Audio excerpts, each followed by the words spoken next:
بسم اللہ الرحمن الرحیم۔ شروع اللہ کے نام سے جو بڑا مہربان نہایت رحم والا ہے۔ خلیفہ ہارون رشید عباسی خاندان کا 5واں خلیفہ تھا۔ عباسیوں نے طویل عرصے تک اسلامی دنیا پر حکومت کی، لیکن ان میں سے زیادہ شہرت صرف ہارون رشید کو نصیب ہوئی۔ ہارون رشید کے دور میں ایک بار بہت بڑا قحط پڑ گیا۔ اس قحط کے اثرات سمرقند سے لے کر بغداد تک اور کوفہ سے لے کر مراکش تک ظاہر ہونے لگے۔ ہارون رشید نے اس قحط سے نمٹنے کے لیے تمام تدبیریں آزما لیں۔ اس نے غلے کے گودام کھول دیے، ٹیکس معاف کر دیے، پوری سلطنت میں سرکاری لنگر خانے قائم کر دیے اور تمام امراء اور تاجروں کو متاثرین کی مدد کے لیے موبلائز کر دیا، لیکن اس کے باوجود عوام کے حالات ٹھیک نہ ہوئے۔ ایک رات ہارون رشید شدید ٹینشن میں تھا، اسے نیند نہیں آ رہی تھی۔ ٹینشن کے اس عالم میں اس نے اپنے وزیر اعظم یحییٰ بن خالد کو طلب کیا۔ یحییٰ بن خالد ہارون رشید کا استاد بھی تھا، اس نے بچپن سے بادشاہ کی تربیت کی تھی۔ ہارون رشید نے یحییٰ خالد سے کہا، استاد محترم، آپ مجھے کوئی ایسی کہانی، کوئی ایسی داستان سنائیں جسے سن کر مجھے قرار آ جائے۔ یحییٰ بن خالد مسکرایا اور عرض کیا، بادشاہ سلامت، میں نے اللہ کے کسی نبی کی حیات طیبہ میں ایک داستان پڑھی تھی۔ یہ داستان مقدر، قسمت اور اللہ کی رضا کی سب سے بڑی اور شاندار تشریح ہے۔ آپ اگر اجازت دیں تو میں وہ داستان آپ کے سامنے دہرا دوں۔ بادشاہ نے بے چینی سے فرمایا، یا استاد فوراً فرمائیے، میری جان حلق میں اٹک رہی ہے۔ یحییٰ خالد نے عرض کیا، کسی جنگل میں ایک بندریا سفر کے لیے روانہ ہونے لگی۔ اس کا ایک بچہ تھا، وہ بچے کو ساتھ نہیں لے جا سکتی تھی، چنانچہ وہ شیر کے پاس گئی اور اس سے عرض کیا، جناب آپ جنگل کے بادشاہ ہیں، میں سفر پر روانہ ہونے لگی ہوں، میری خواہش ہے آپ میرے بچے کی حفاظت اپنے ذمے لے لیں۔ شیر نے حامی بھر لی۔ بندریا نے اپنا بچہ شیر کے حوالے کر دیا۔ شیر نے بچہ اپنے کندھے پر بٹھا لیا۔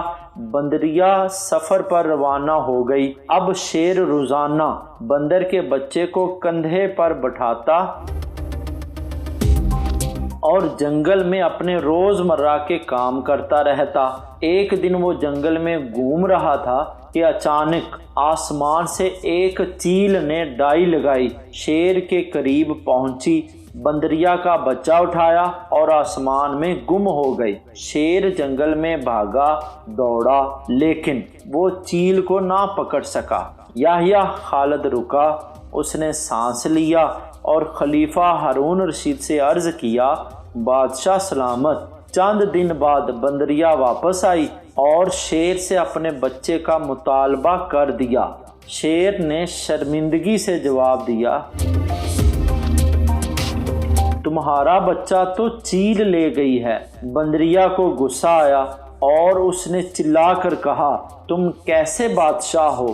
تم ایک امانت کی حفاظت نہیں کر سکے، تم اس سارے جنگل کا نظام کیسے چلاؤ گے؟ شیر نے افسوس سے سر ہلایا اور بولا، میں زمین کا بادشاہ ہوں، اگر زمین سے کوئی آفت تمہارے بچے کی طرف بڑھتی تو میں اسے روک لیتا، لیکن یہ آفت آسمان سے اتری تھی اور آسمان کی آفتیں صرف اور صرف آسمان والا روک سکتا ہے۔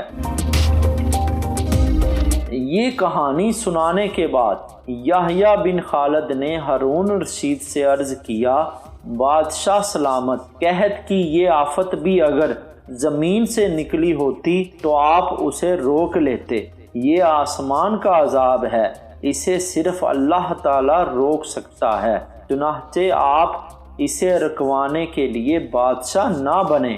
فقیر بنے یہ آفت رک جائے گی۔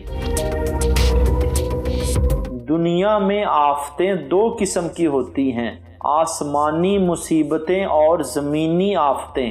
آسمانی آفت سے بچنے کے لیے اللہ تعالیٰ کا راضی ہونا ضروری ہوتا ہے، جبکہ زمینی آفت سے بچاؤ کے لیے انسانوں کا متحد ہونا، وسائل کا بھرپور استعمال اور حکمرانوں کا اخلاص درکار ہوتا ہے۔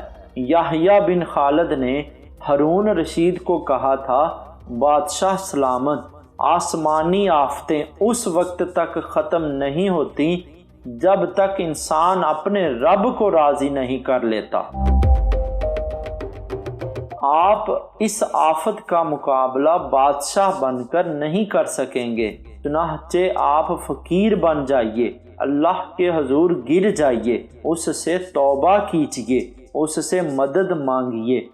دنیا کے تمام مسائل اور ان کے حل کے درمیان صرف اتنا فاصلہ ہوتا ہے جتنا ماتھے اور جائے نماز میں ہوتا ہے، لیکن افسوس ہم اپنے مسائل کے حل کے لیے 7 سمندر پار تو جا سکتے ہیں، لیکن ماتھے اور جائے نماز کے درمیان موجود چند انچ کا فاصلہ طے نہیں کر سکتے۔